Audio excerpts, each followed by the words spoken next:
Ayun. So, good evening guys. Ngayon po ay Monday ulit, April 20, 2026. So, makiat naman ng konting-konti lang. Yung index natin, nag-up siya ng 0.28%. So, may good news nung Friday ng gabi. Kaya kung napansin nyo, yung US market natin, medyo nag-spike yung galawan nila, more than 1% pa nga yung index nila. Pero yung futures niya ngayon, mapula ulit siya. Kasi nung Friday, parang okay na yung usapan between Iran at saka US ulit, di ba? Pero pagdating ng weekends, pagdating sa Saturday and Sunday, nagkakaroon na ng problema kasi nag-blockade na naman si US doon sa Strait of Hormuz, and then ito namang si Iran, pina-stop na naman yung pag-travel doon sa Strait of Hormuz. Although ongoing pa rin yung talks nila hanggang bukas yata yung ultimatum ulit ni Donald Trump. So, medyo kinakabahan pa rin yung market natin kasi hindi pa naman tapos kung meron ng final na peace talks. And then kilala mo naman si Donald Trump. Pwedeng magbago kasi yung mga sentiment ng market natin. Okay? So kaya ganyan, nananadya pa rin yung market natin.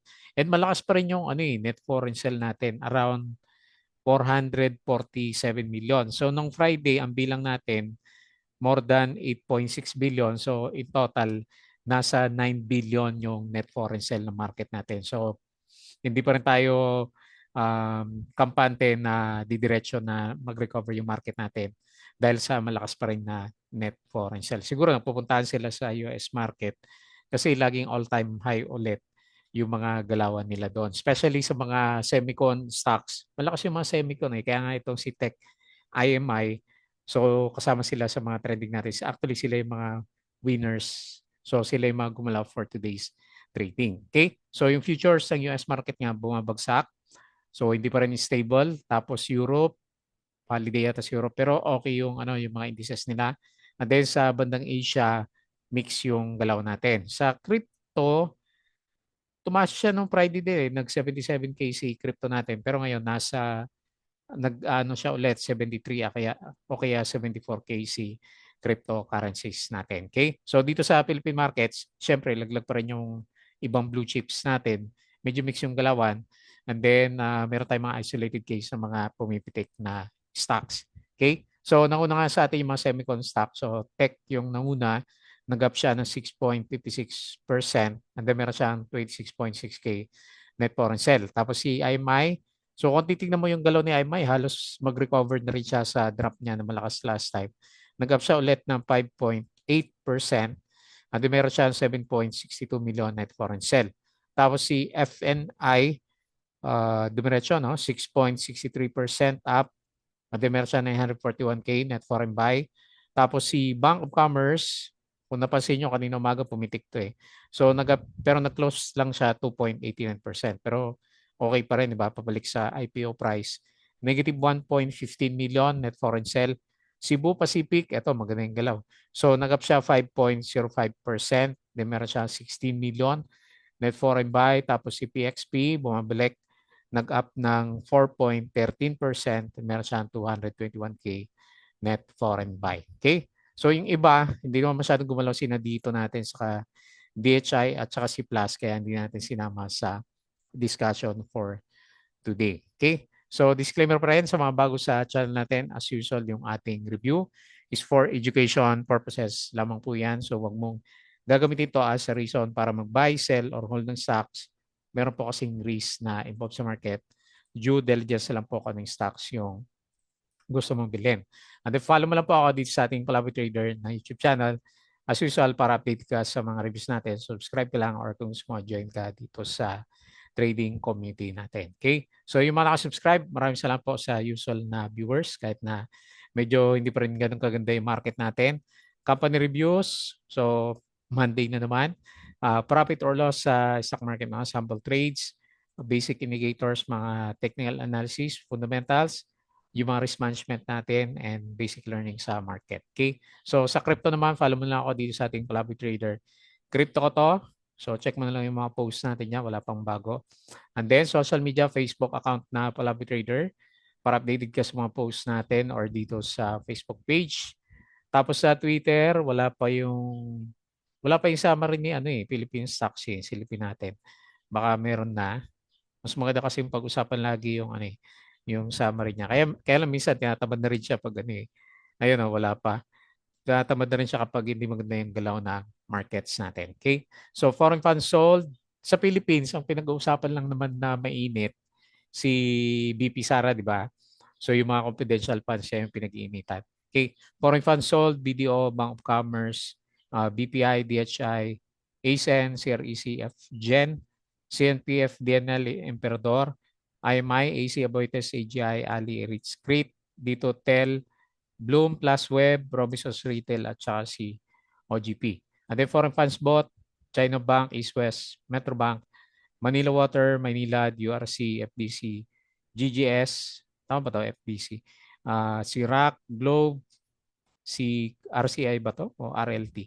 Converge, Cebu ICT Mac, IPO, STI, Pure Gold, Wilcon, APX, ATFNI Mark, at saka yung iba. Okay, and then sa summary, okay, mas marami ng konti yung mga gumalaw na blue chips pero maliit lang naman. So URC plus 2.46%, SM 1.64, Ayala Corporation 1.49, Metrobank 1.33, Pure Gold 1.32%. And then sa loser si Monde minus 2.18%, LTG minus 1.46, Ali minus 1.4, A-REITs minus 1.37%. Okay? So sideways lang yung galawan ng mga blue chips. Meralco and wholly owned subsidiary corporate income information solutions agree to sell 5 and 85% respectively. Okay? Philippine Realty Holdings received PSA approval for additional listing. Razons Manila Water turns to Laguna to shore up summer water supply. Oil prices jump and stock futures fell on Monday. Philinvest opens one Philinvest. And then sa nung first half, mas marami pala yung verde kanina umaga, yung first half natin kasi umabot pala tayo ng 1.2% kanina. Kailang nag-pullback din siya. AC plus 3.48, SM 2.87, URC 2.62, pati si Plus Market kanina, di ba? 1.59%. And then, SCC yung mainit kanina, 1.82, SMPH negative 0.7%. Okay? Tapos, Petron, CTA ruling, 385 million excise tax refund. Modest positive watch refining margins. Ayan. So, kung masama niya to sa income niya, then very good ulit yung income ni Petron. STI shows robust year-to-date growth. Ano ba to? Nag-up ng 5%. Baka nung Friday. And then Fruit is targeting at least 20% sales growth. Share buyback pa rin, SMPH, OPM, Mega, and then si Ali. ABS-CBN, content production and distribution grew revenue by 5% to 12.59 billion in 2025. And then, ito pa rin. Ayan, Iran, Pakistani counterpart to continue talks to preserve regional peace. Pero on the other hand, nagbobombahan sila, di ba? Parang trinay bombay ni Iran yung mga US Navy ships niya dahil doon sa mga blockade, di ba? May hinuli na barko ng Iran. Okay? And then, nung Friday, malakas nga po sila dahil maganda yung usapan ng Friday pagdating ng weekends. Ayan, hindi na naman okay yung dalawa. Okay? So, tingnan na lang natin yung mga upcoming na balita ulit bukas. And then, patalastas ulit yung ating Patreon channel. Yung mga gusto na guide sa trading sa Philippine markets, sali ka lang po dito sa group natin. Okay? So, punta tayo dito sa index. Nakakulong pa rin tayo dito sa gap 6,200 at saka dito sa bottom na 5,800. Pero hindi ako magtataka kung ang projection na market magdo-double test dito sa 5,800 and then hopefully after ng double bottom is mag-bounce yung index natin. So, hindi kasi nawawala yung malakas na araw-araw, di ba?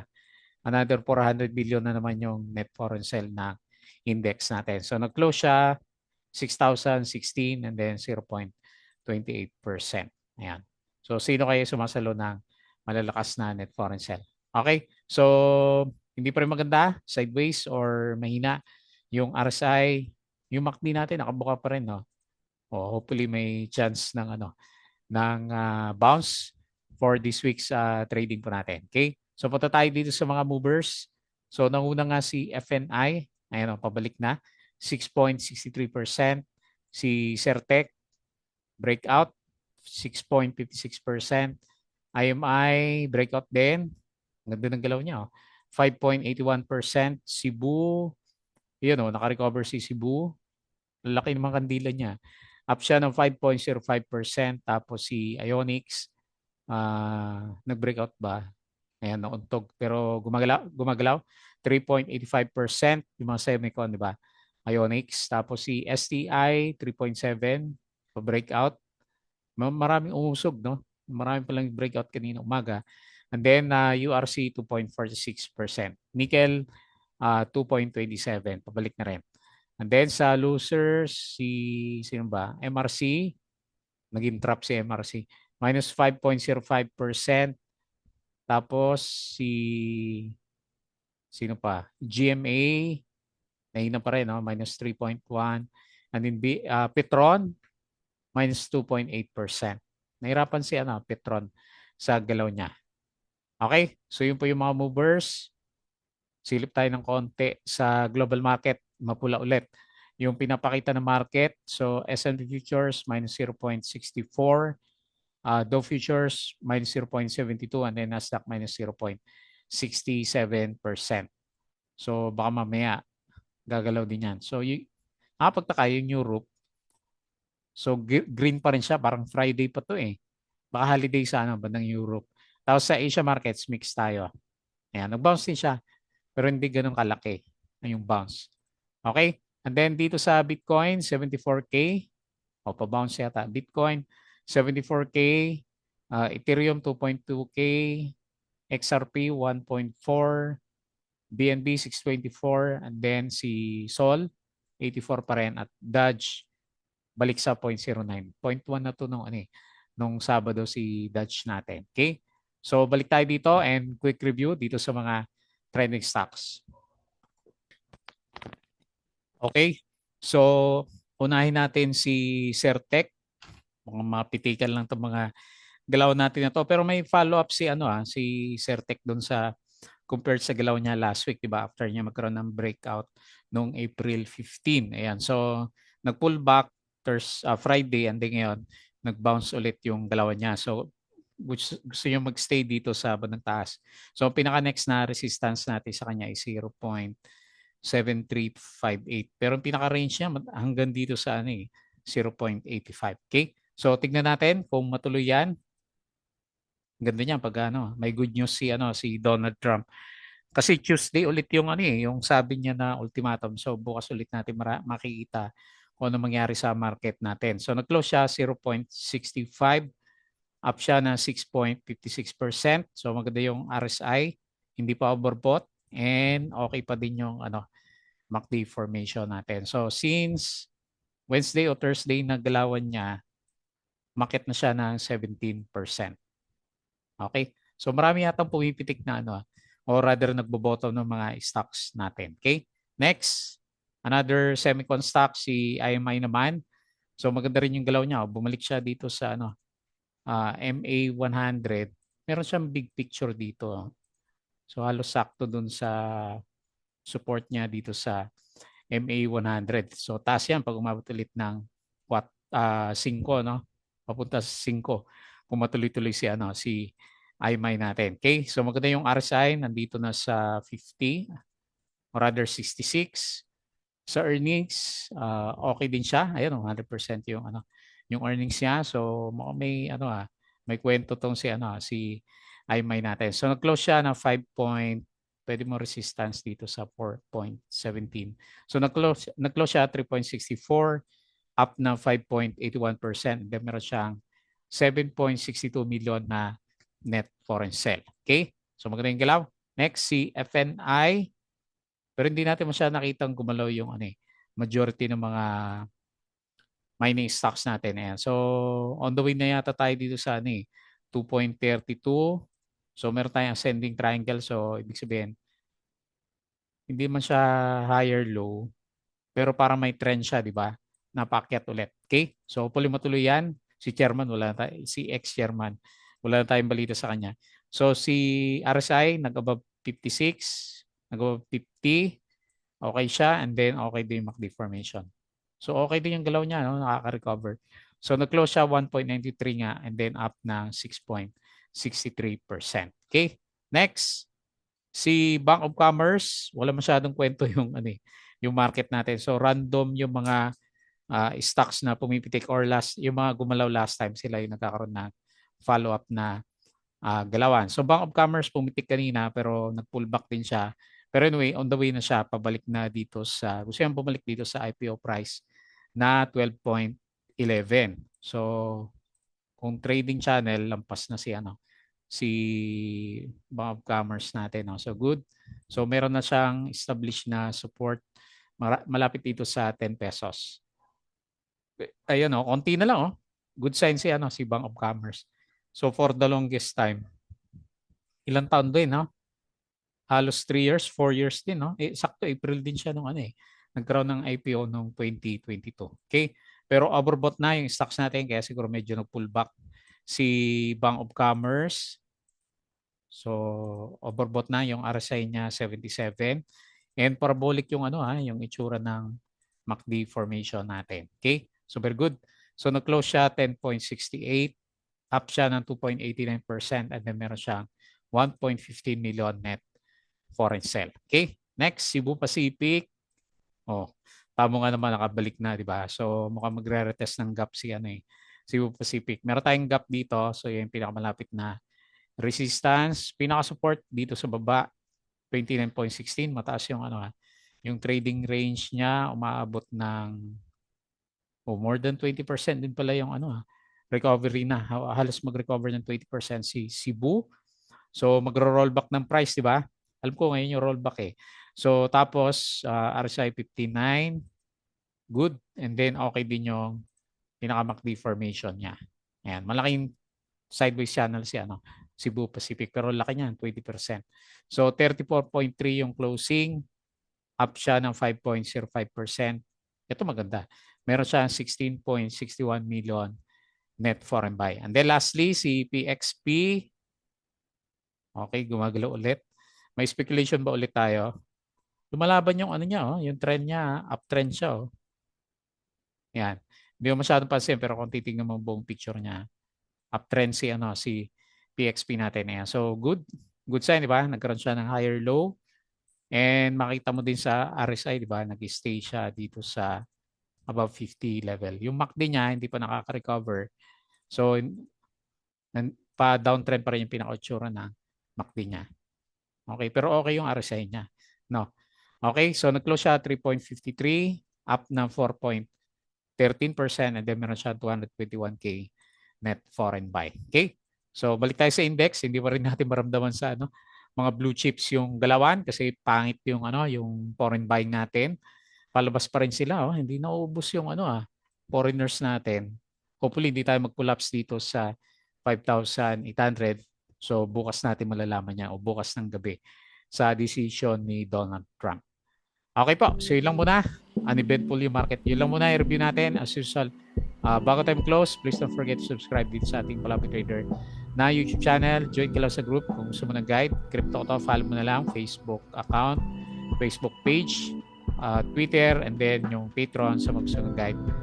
Sali lang po kayo sa group natin. Okay? So yun lang. Maraming salamat. Kita ulit tayo bukas.